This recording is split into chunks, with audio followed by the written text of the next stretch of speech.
I'm Dr. LiMeng Yan. You can call me Scarlett. I'm from Hong Kong and I work in the University of Hong Kong School of Public Health. My lab is the top lab in the world for coronavirus. The reason I came to US is because I deliver the message of the truth of COVID-19. If I tell it in Hong Kong, the moment I start to tell it, I will be disappeared and killed. No one can hear me. So for this purpose, I like to go to US and tell the truth of the origins of COVID-19 to the world, to let people understand how terrible, how dangerous it is. This is nothing about politics. This is a thing about whether all the human in the world can survive.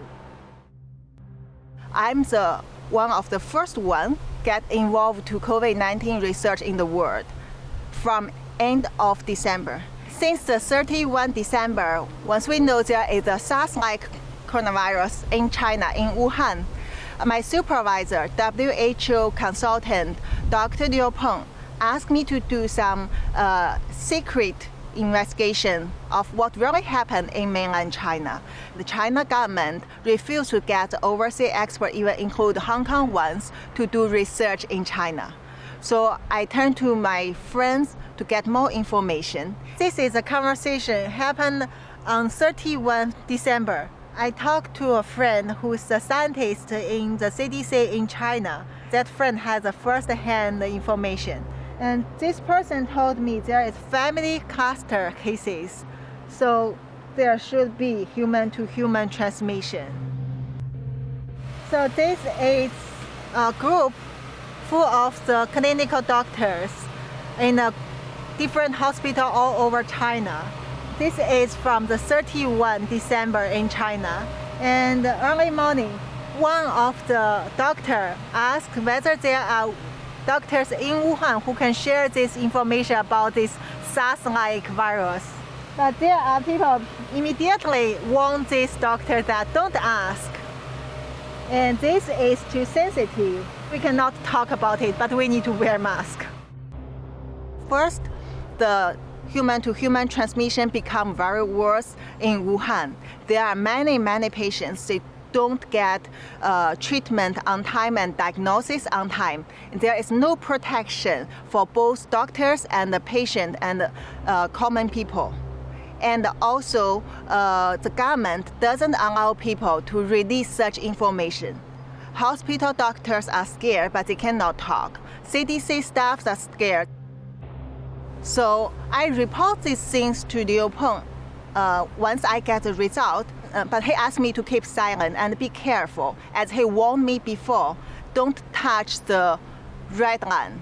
That means don't go across the China government's procedure.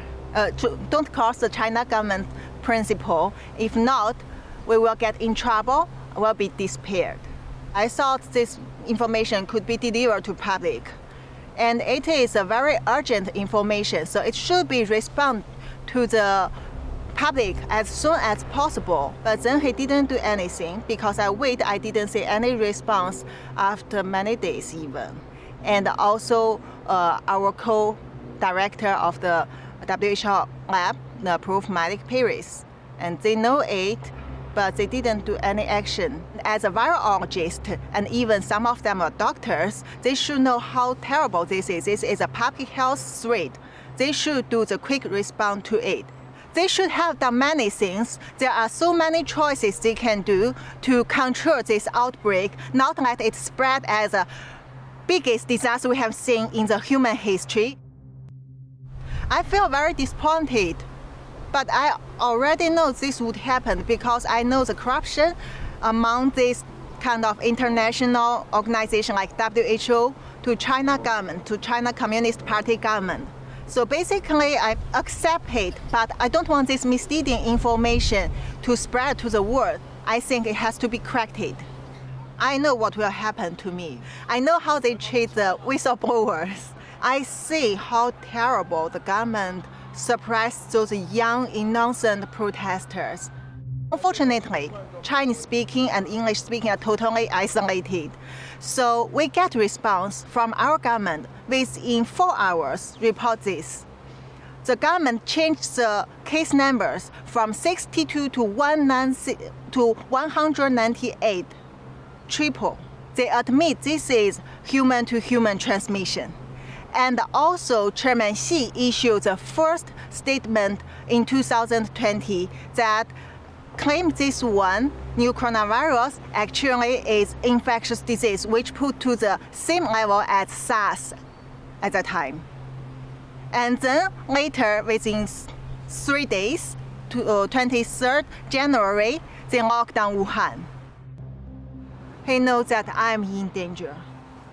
I have to leave as soon as possible, and asked me that whether I want to go to US to tell the truth to the world. I said I'm willing to do that, and my husband found that phone call. He's totally pissed off, and he blamed me, tried to ruin my confidence. Also show he's totally scared of China government. He said they will kill all of us. I tried to persuade him to go to US with me, but I failed. So Monday, 27 April, I got my US ticket. And then 28 April, I took the flight to go to US.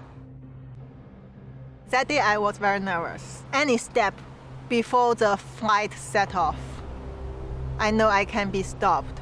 When I arrive at LAX, initially it goes very well. I pass the custom and then I get my luggages. When I try to go through the exit, there were 2 officers stop me. Seems they are waiting for me. I don't know why. They just stop me and bring me to the office and then try to ask me where I'm from, what kind of work I'm working on. And I'm so scared. So I think I have to tell them the truth because I don't want to come here to do anything wrong. I'm doing the right thing. So I tell them that don't let me go back to China. I'm the one who come here to tell the truth of COVID-19 and please protect me. If not, the China government will kill me. And those officers are shocked. Since I left Hong Kong within just several hours, when I was still on the flight, the whole government recruited and the China Ministry of State Security went to my hometown Qingdao and with policemen to give trouble to my family. Since middle of May, our government started to put online the attack on me, like the cyber military attacking me from Twitter. At that time, I didn't expose my identity. I haven't been to the public. Only they know who I am. They try to spread a lot of rumor, ruin my reputation, and said I'm lying. They create a fake Facebook account which is under my Chinese name LiMeng, using my profile and to tell people that I'm kidnapped in US. I try to lie to people, and even I have the mental disorder. Also, the University of Hong Kong blocked my staff account and tried to delete my webpage from the University of Hong Kong website. All the things like this. I'm sure once this go to the public, there will be worse things come to attack me, full of lies. Of course, I'm afraid of the safety. I'm worried about the safety of my family and my friends and all the people who had sent me the information.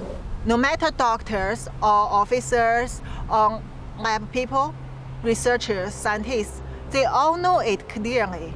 They trust me. And so that's why I need to protect them.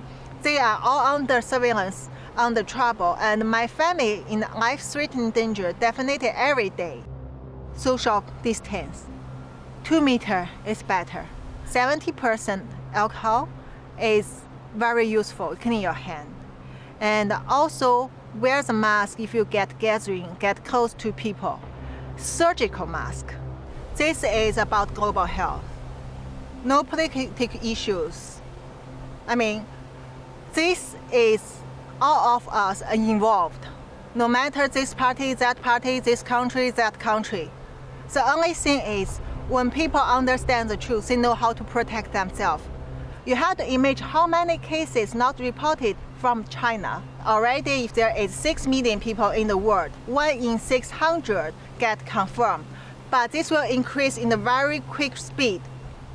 Imagine one day you see 1 in 100 people already get infected in the world, and later 1 in 50, 1 in 10. That means none of us can escape from this. Don't expect the herd immunity, especially at this time, because you don't know this virus.